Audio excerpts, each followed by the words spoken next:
우리 함께 말씀 보겠습니다. 창세기 3장 8절로부터 10절 그리고 21절입니다.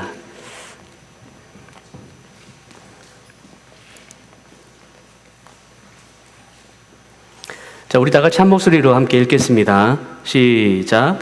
그들이 날이 서늘할 때에 동산에 거니시는 여호와 하나님의 음성을 듣고 아담과 그 아내가 여호와 하나님의 낯을 피하여 동산 나무 사이에 숨은지라. 여호와 하나님이 아담을 부르시며 그에게 이르시되 내가 어디 있느냐? 가로되 내가 동산에서 하나님의 소리를 듣고 내가 벗었으므로 두려워하여 숨었나이다.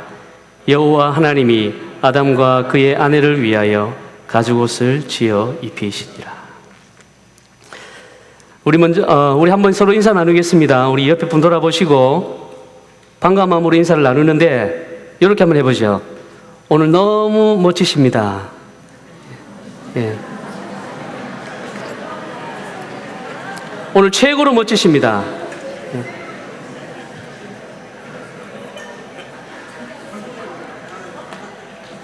예. 마음에 없는 말을 한다는 게 신기하죠, 그죠? 예. 안 그렇습니다. 최고로 멋지신 분들, 최고로 아름다우신 분들이 오늘 다 모였어요. 그러니까 오늘 예배가 최고로 멋진 예배가 되는 거예요. 그렇죠? 최고로 멋있는 사람들이 모여서 드리는 예배니까 오늘 예배가 최고의 예배가 될 줄로 믿습니다. 오늘 본문은 우리가 잘 알다시피 이 아담과 하와가 하나님의 그 명령을 어기고 범죄한 후에 하나님의 낯을 피해서 숨어 있는 장면입니다. 여러분, 죄를 짓고 또 하나님의 낯을 피해 숨은 두 사람, 하나님은 한 번도 가르쳐주지 않고 이들도 한 번도 배운 적이 없는데 본능적으로 하나님의 얼굴을 피해서 숨은 두 사람, 그리고 그 두 사람을 찾고 계시는 하나님.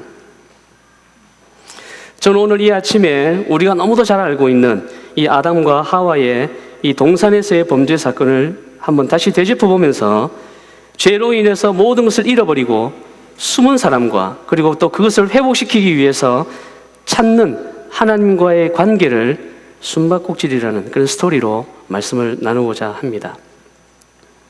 자, 이제 본론에 들어가기 전에 제가 어릴 때부터 참 좋아하던 시가 있었어요. 그 시를 여러분에게 좀 나누고 시작을 하려고 합니다.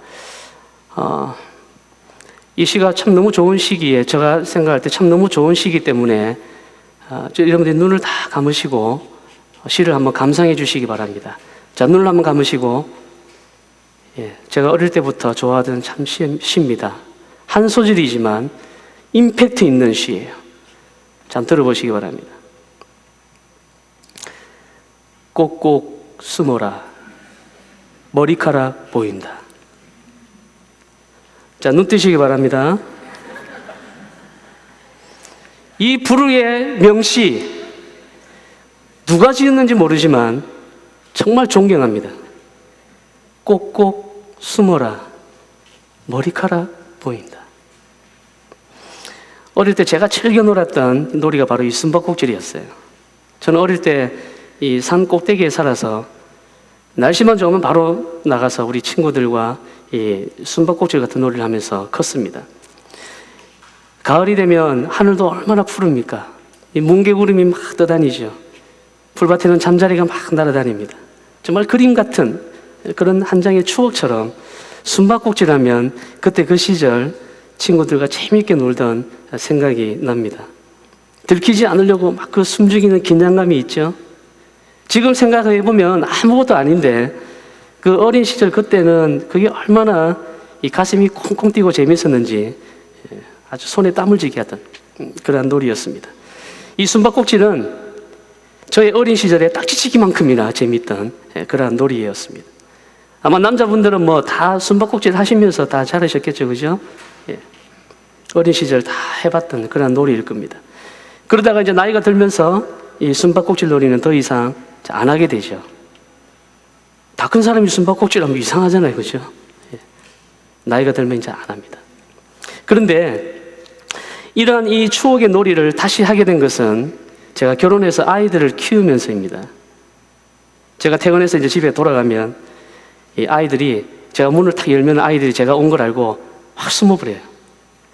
후다닥 하고 숨는데 어디 숨는지 제가 다 알죠. 그런데도 제가 모른 척 합니다. 이 녀석들 어디 있지? 하고 제가 그 못 찾는 막 신용을 하면 이 아이들이 점점 제가 그 소리가 막 이제 다가가면 옷장 밑에서 벌써 킥킥 소리가 나요. 옷이 들썩들썩합니다. 아주 엉성하게 숨어 있어요. 그래도 바로 찾으면 절대로 안 돼요.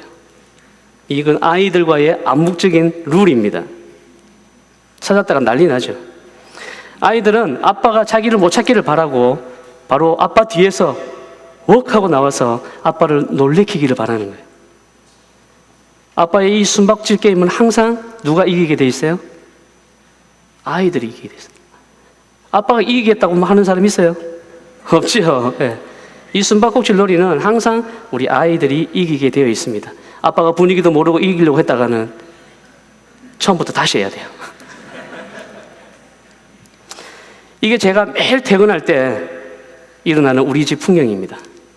두 녀석이 아직 어려가지고 저는 이렇게 매일 커서도 숨바꼭질하고 지냅니다. 근데 우리 큰 녀석은 이제 다 컸다고 진짜 어디 숨어 있는지 모르겠어요, 집에. 이 숨바꼭질, 여러분, 숨고 찾는 이 놀이가 언제부터 시작됐을까? 갑자기 궁금해졌어요. 그래서 제가 한번 설치를 해봤습니다. 여기 보니까 우리나라는 선조 때부터 시작했다고 그래요. 선조. 아무튼 한참 뒤죠, 그죠? 선조 때 시작했고. 또 2세기에 그리스에서 이런 놀이를 시작했다는 그런 그 문헌이 있습니다. 우리 미국에도 하이드 앤 시크라고 해서 이런 놀이 문화가 있죠.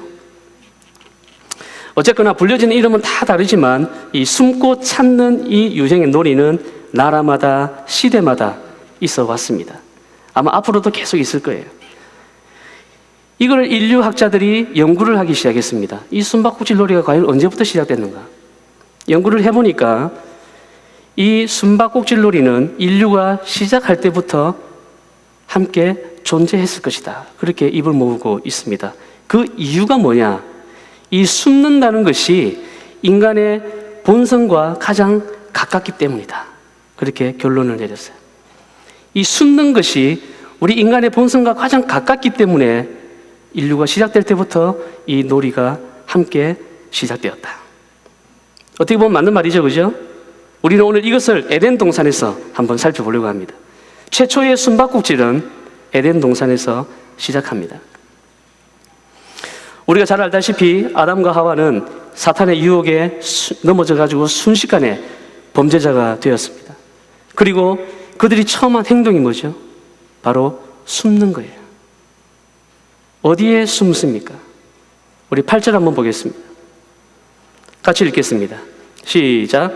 여호와 하나님의 낯을 피하여 동산 나무 사이에 숨었다.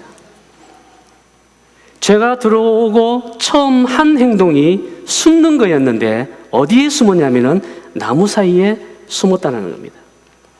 에덴 동산을 마음껏 다니면서 모든 것을 누렸던 그들은 이제 모든 것을 잃은 낙오자로서 나무 사이를 떠돌아다니는 그런 숨어 지내는 그런 신세로 전락하고 말았습니다. 인류 최초의 숨는 사건이 이제 발생하게 된 거죠. 무엇 때문입니까? 죄 때문에. 여러분, 죄 지으면 숨어 다녀요? 드러내놓고 다닙니까?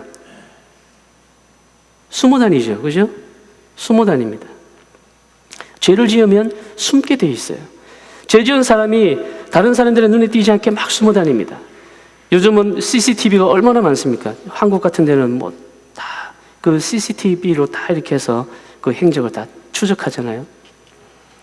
그 CCTV에 자기의 모습이 드러나지 않기 위해서 모자를 눌러 쓰고 마스크를 쓰고 그 CCTV 없는 쪽으로 막 다니고 그게 범죄자의 모습입니다. 자기와 관계된 모든 행적들을 다 지우려고 하죠. 그렇게 해야 들키지 않고 잡히지 않기 때문입니다. 우리가 세월호 사건에도 보듯이 그 유병헌도 보세요. 무슨 집에 어디 벽을 뚫어가지고 그거를 비밀방을 만들어서 거기서 숨어 지냈다고 하잖아요. 그 아들도 어느 호텔인가 거기서 몇 달을 나오지도 못하고 사람들이 볼까봐 그 호텔 방에서 숨어서 지냈다고 하잖아요. 죄를 지으면 이처럼 숨게 되어 있습니다. 이것을 보더라도 이 죄를 짓는 것과 그리고 숨는 것은 뭔가 관계가 있는 것 같아요. 도대체 무슨 관계가 있길래 아담과 하와는 이렇게 죄가 들어오자마자 본능적으로 나무 사이로 숨어버린 걸까요? 저는 이 죄와 이 숨는 행위에 대한 이 연결고리가 창세기 2장 15절에 있다고 봅니다. 하나님께서 이 아담을 만드시고 에덴 동산에 거하시면서 두 가지 사명을 주셨어요. 15절 한번 같이 읽겠습니다. 여호와 하나님이 그 사람을 이끌어 에덴 동산을 두어 그것을 경작하며 지키게 하시고. 아담이 에덴 동산에서 해야 되는 두 가지 사명이 있어요. 그게 바로 경작하는 것과 지키는 것입니다. 죄가 들어오기 전에는 이 아담과 하와는 하나님의 명령에 의해서 이 두 가지 사명을 감당하도록 하셨는데 바로 경작하는 것하고 지키는 것이었습니다. 하나님의 명령에 따라 이 두 가지를 성실하게 하는 것이 아담의 본 모습이에요. 경작하고 지키는 것이 아담다운 것입니다. 그리고 하와의 본 모습이에요. 왜 이 경작하고 지키는 게 그럼 왜 그런데요? 이렇게 생각할 수 있죠. 이게 무슨 말일까? 이게 그럼 숨는 것과 무슨 관계가 있을까? 에덴 동산에서 무슨 일을 하고 또 뭔가를 어디로부터 지킨다는 것인가? 이 정도 생각을 할 수가 있지요. 그런데 이 우리말 성경에 보면은 그냥 경작하고 지킨다 이렇게 되어 있으니까 조금 명쾌하지는 않습니다. 이 영어 성경을 봐도 work와 또 keep, NIV에는 take care of 이렇게 쓰여져 있습니다. 이 정도로 번역이 돼서 이게 무슨 말인가 좀 더 깊이 들어가기는 힘든 것 같아요. 그래서 제가 이 부분을 한번 원문을 봤습니다. 원문을 한번 살펴봤는데 의외로 새로운 것들을 제가 발견하게 됐어요.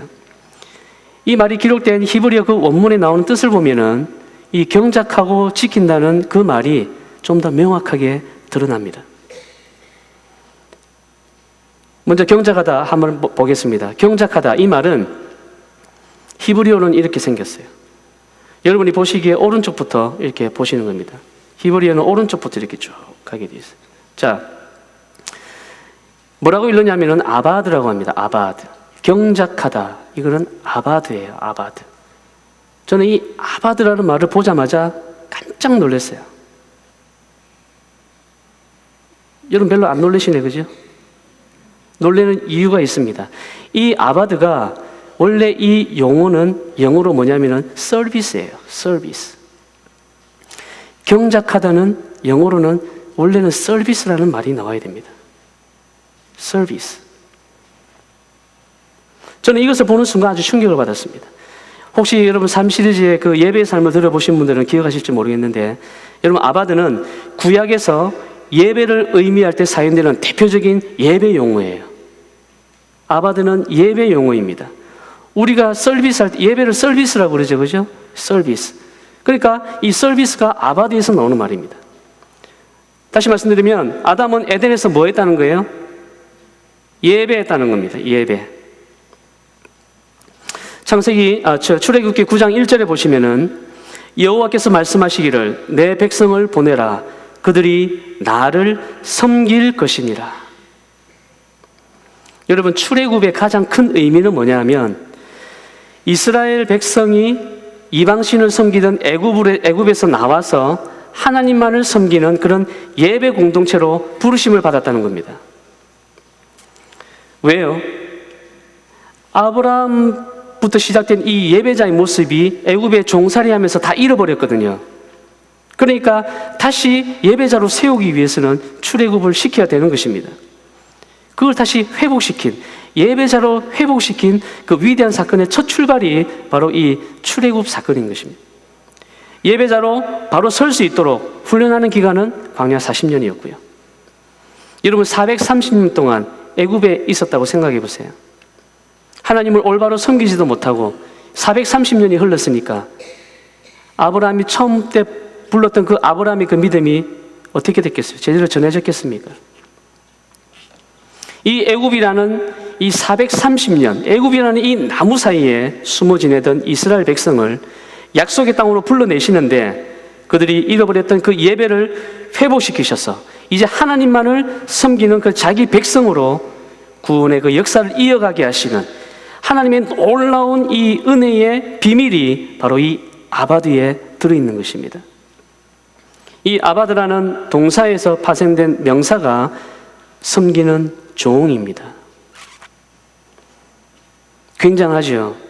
우리가 어떻게 한글 성경과 영어로만 보면 이 경작하다는 말을 예배로 생각할 수가 있겠습니까? 이처럼 아담에게 첫 번째 부여된 사명은 하나님만을 섬기는 바로 예배자의 사명이었습니다. 그러니까 에덴 동산에서 이 두 사람이 해야 할 일은 뭐냐면 당연히 하나님을 예배하는 것이었습니다. 자, 그 다음에 두 번째, 지키다. 이 지키다라는 말은 샤마르입니다.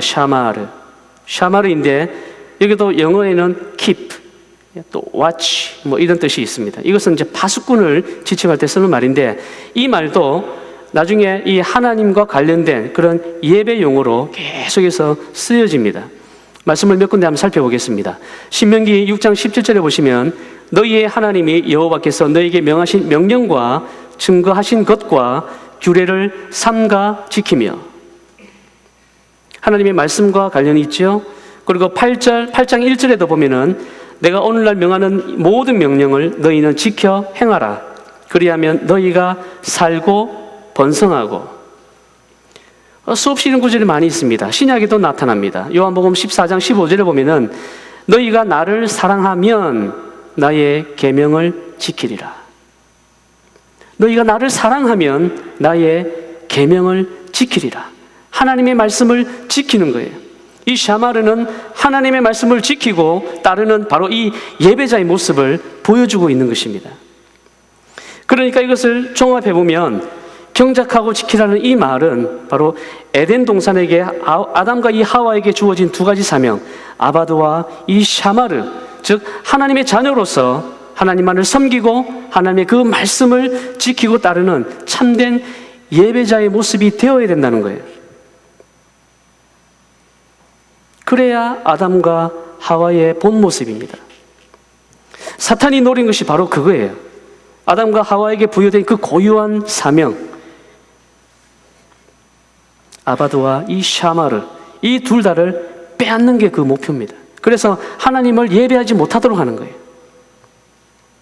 예나 지금이나 사탄의 전략은 우리가 예배자가 되지 못하게 방해하는 겁니다. 달콤한 유혹으로 방해하기도 하고요. 또 막 심한 그 박해로 유혹하기도 하고, 어떻게든 우리가 하나님을 예배하지 못하도록 막는 것이 사단의 주된 임무입니다. 하나님만을 섬기고 하나님의 그 말씀을 지키며 살아가지 못하도록 할 수 있는 모든 방법을 동원해서 막는 것이 사탄이 하는 일이에요. 목숨 걸고 하는 일입니다. 여러분, 사탄도 목숨 걸고 우리를 유혹하고 방해하는데 우리는 그저 아무 생각 없이 교회에 왔다 갔다 하고 있지는 않은지요. 우리도 예배의 목숨을 걸어야 합니다. 우리의 삶이 이 아바드와 샤마르의 삶이 될 때에 우리가 있는 이곳이 바로 에덴 동산인 것입니다. 하나님만을 섬기겠다고 여러분 결단하셔야 돼요. 예수님의 하나님의 그 말씀만을 내 삶의 기준으로 삼겠다고 각오하셔야 합니다. 하나님만을 따르고 하나님만을 섬기고 그 말씀이 내 삶의 기준이 되는 그러한 예배의 삶이 회복되시기를 주님의 이름으로 축원드립니다. 이 에덴 동산에서 사단의 전략은 성공했습니다. 이 아담과 하와가 유혹에 넘어지는 순간에 죄가 싹 들어왔죠. 그리고 아바드와 샤마르를 빼앗아가 버렸습니다. 빼앗겨 버렸어요. 더 이상 하나님을 예배하지 못합니다. 이제 정말 이 악에 눈을 뜨고 보니까 내가 하나님을 예배할 수 없다는 그 사실이 얼마나 두려운 건지를 비로소 깨닫게 되었습니다. 그들의 눈이 밝아지기는 밝아졌어요. 밝아지기는 했는데 하나님처럼 전지전능한 신의 눈을 가지게 된 것이 아니라 그 눈을 가지고 숨는 것을 찾고 있는 자기들의 모습을 발견하게 된 겁니다. 사탄의 달콤한 유혹은 너무나도 무책임하고 그리고 새빨간 거짓말이었습니다. 그러나 후에 한들 무슨 소용이 있겠습니까? 그들을 나무 사이에 버려두고 사탄은 이미 뱀처럼 사라져 버렸습니다. 예배자로서의 신분을 박탈당한 우리 인간, 그 후로 하나님과 기나긴 숨바꼭질을 해야 하는 그러한 관계가 되어버렸습니다. 뭔가 좀 특별한 조치가 있지 않는 한은 우리 스스로, 아담과 하와 스스로는 지금 나무 사이에서 나올 수 없는 그런 죄의 종이 되어버린 것이죠. 사랑하는 여러분, 예배자의 참모습을 잃어버리고 나무 사이에 숨어있는 두 사람이 마치 지금 내 모습 같지는 않은지요. 하나님만을 섬기고 하나님의 그 말씀을 지키려고 했지만 나의 연약함으로, 나의 부족함으로 실패하고 넘어져서 어딘가에 숨어있는 그 모습이 지금 바로 내 모습이 아닌지요. 다시 용기를 내어서 십자가 앞으로 나아가고 싶어도 너 같은 게 무슨 자격으로, 실패자가 무슨 낯짝으로, 너 금방 또 넘어져서 또 죄를 지을 텐데, 이런 사탄의 참소와 정죄 때문에 벗어나지 못해 여전히 고통 속에 방황하는 것이 바로 내 모습이 아닌지요. 우리 삶에서 이 하나님을 향한 절대 가치인 이 예배가 빠져버리면 우리의 영혼은 이미 숨을 곳을 찾게 되어 있습니다. 벌써 그걸로 향하는 거예요. 그것이 우리의 본능이고 죄의 모습인 것을 기억하시고 우리 속에 잃어버린 예배를 회복하시기를 주님의 이름으로 축원드립니다.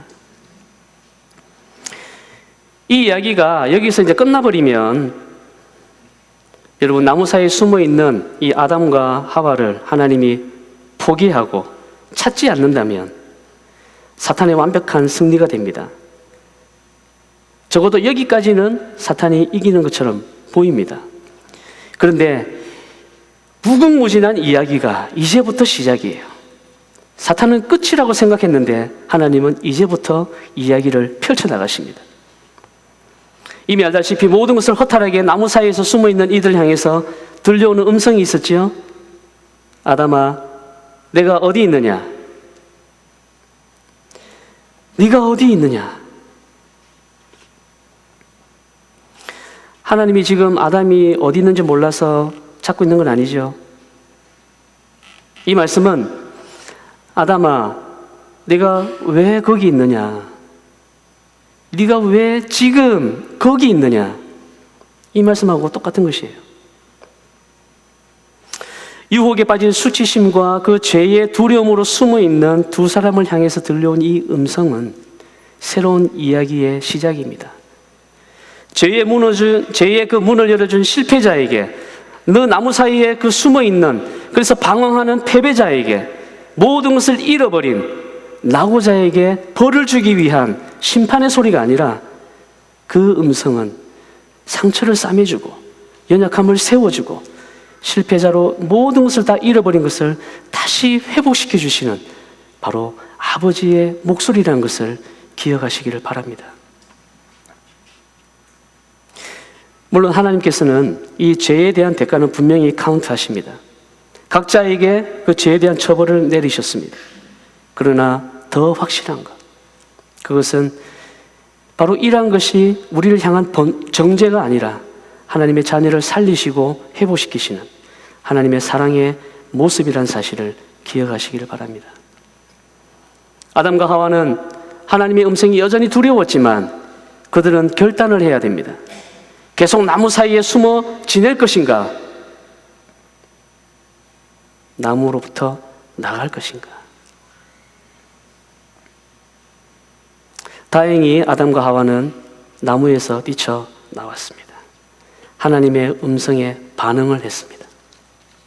사랑하는 여러분, 우리가 유혹에 빠져서 원치 않는 자리에 있을 때 사랑하는 아들아, 사랑하는 딸아, 네가 왜 지금 거기 있느냐? 라고 애타게 부르시는 아버지의 음성을 들을 수 있기를 간절히 축원드립니다. 그러한 음성이 들릴 때에 여러분 다른 데 또 숨지 마시고 차라리 내가 부끄러워서 숨었습니다. 저를 용서해 주세요. 라고 고백하시고 우리 주님 앞으로 담대히 나올 수 있기를 간절히 축원드립니다.